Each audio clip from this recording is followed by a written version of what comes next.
Celebrate the life, music, and career of Elvis Presley at the Collingwood Elvis Festival. The people here are just amazing. And the people just keep coming back year after year. More than 125 Elvis tribute artists arrived in Collingwood from all across Canada, the United States, and around the world to take part in the largest festival of its kind anywhere, the Collingwood Elvis Festival. Dean, you're back. It's great to see you. Where you been? Look out.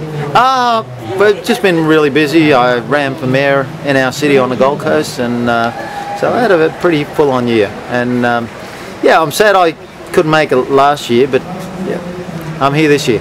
It's good to see you back. I just interviewed a guy, 17 years old. He's from Memphis, Tennessee, and his favorite music is the 50s era of Elvis, and he's good. I stayed to listen to him. Why is this music appealing to such a young group? Look, Elvis was unique. We all know he's one of a kind. So, you know, people listen to Elvis whether it's through your parents or your grandparents. As a child, you grow up loving that music, you know, and it's so good to see all the young people that enjoy his music as well. So he'll never die. I mean, 100 years from now, 1,000 years from now, you know, people are going to be listening to Elvis, and there's going to be, you know, all the tribute artists and things like that. So it'll be around forever. Australia's Dean Vegas is a past champion at the Collingwood Elvis Festival. He travels the world full-time performing the music of Elvis, but says nothing compares to what happens in Collingwood. Why? Because, I don't know.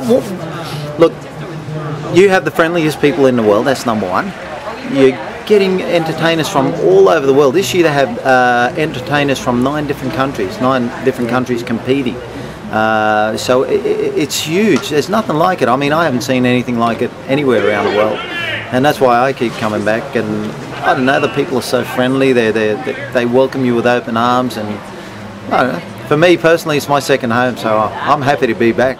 Here's something Dean only does in his native Australia. He performs marriage ceremonies. Oh, look, I only perform Elvis weddings, so. Yeah.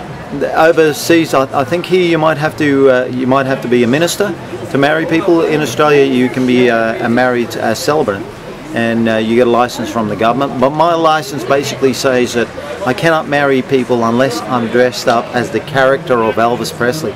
So basically, I'm the official Elvis marriage celebrant in Australia. So how does the ceremony work? Do you promise to love him tender and never step on his blue suede shoes? And so no, it's a lot of fun. It really is. So it's all incorporated. There's some serious stuff in there, and there's a lot of fun. But yeah, it's wonderful. People love it. Do you get to kiss the bride? Look, I get to take more photos with the people there, with the guests, than what the bride and groom does. So that's always a novelty. But it's wonderful. I get to kiss the bride, yes. Dean Vegas wasn't the only Australian tribute artist at the Collingwood Elvis Festival this year. Dan Drew was back for his second visit. I have been here in 2006, and you know, that was my introduction to Collingwood, and such a great festival, huge here in one of the biggest festivals in the world, so it's great to be a part of it again. Drew travels extensively performing the music of Elvis around the world. Yes, I've been to Asia a few times, and Dubai, because I'm in Australia.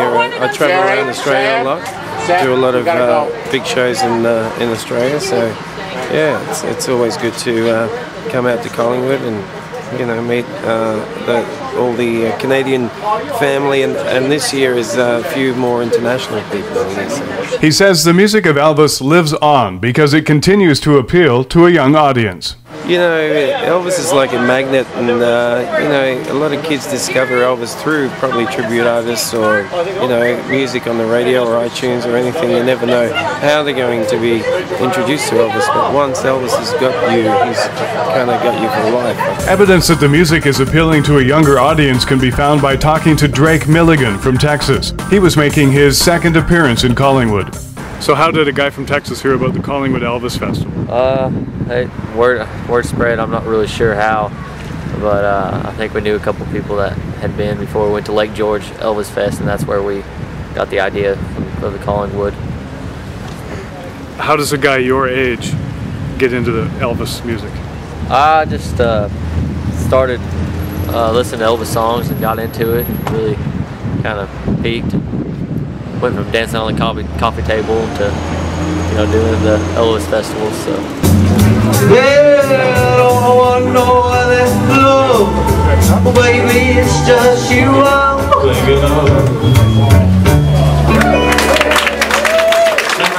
Drake enjoys performing and continues to travel throughout the United States. Well, I do it everywhere. I've been to Vegas. I've been, of course, New York, been here, and I do a lot of shows, around my hometown, and yeah, I do a lot of places everywhere.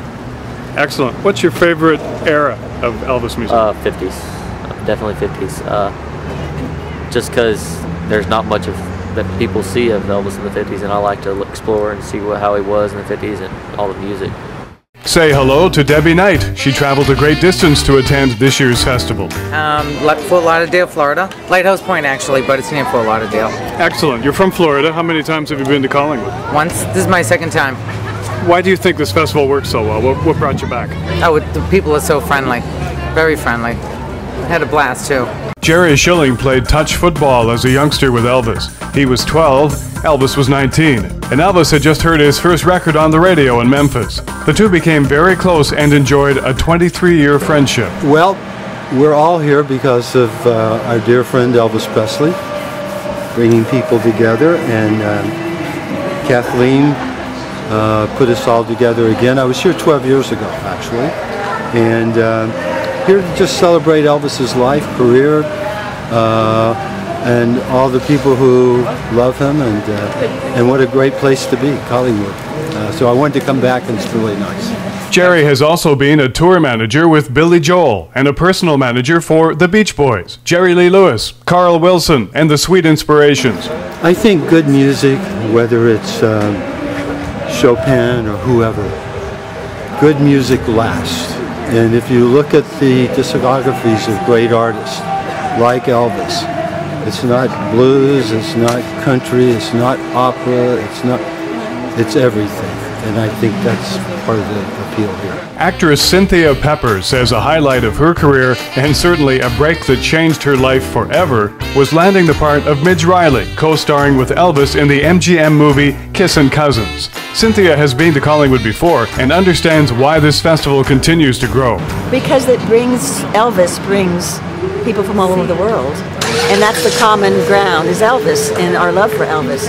And it's become like a family, really, to most of us. And I'm very happy to be here, very happy. It's just amazing that people come from all over the world to Collingwood. Yes, they do. It's very famous, and it's big, and it's just so many things going on. And I'm having a wonderful time. Sam Thompson traveled with Elvis on road tours from 1973 to 76 as his friend and companion. He then went to work full-time for Elvis as his personal bodyguard and tour advance man, providing security at Graceland and on the road tours. This was his first visit to the Collingwood Festival. I've heard about it from Jerry Schilling and Cynthia Pepper and many others that have been here, and it's clearly the largest, or perhaps the second largest behind Memphis, of the ETA festivals that are occurring across the country. And I think the ETA festivals are, in the way we say it in Memphis, the tail that wags the dog. It's what's bringing new fans into the Elvis world through Elvis's music, through the live performances. I think it's a magnificent gesture to the power and strength and legacy of Elvis's music, and I like being a part of that. Well, as much as I can, I like to travel and talk about my time with Elvis. I'm retired. I was a judge for many years, and went to law school because Elvis encouraged me to do it and gave me one of his guitars that I could sell to pay for law school. So that's why I tell everybody that Elvis sent me to law school. And so now I just try to spread the good word and get out here and meet as many fans as I can. Kentucky to keep on shining, how you doing? Shine on the one that's gonna let me blue. Big smile. Blue moon of Kentucky to keep on shining. Shine on the one that's gonna let me blue. Rory LeBlanc is a past champion and a huge crowd favorite. He kicked off the 2012 festival by performing outside, surrounded by classic cars at a classic drive-in restaurant. Oh, just the fun, the Elvis music and the Elvis fans. It's always a great time, and it's Thursday, so it's real early in the week, and we're here at an A&W on, we're out sort of between downtown and the mountain, and look at all the people here. For Elvis, it's been raining all day, so can't find better fans anywhere than right here in Collingwood. So. We hope you had a terrific time at the 2012 Collingwood Elvis Festival. As Rory LeBlanc says, people just come here and have a great time all weekend, so none other like in Collingwood, because it's the biggest and the baddest anywhere in the world, so we're glad to see you here. The Collingwood Elvis Festival. Just amazing.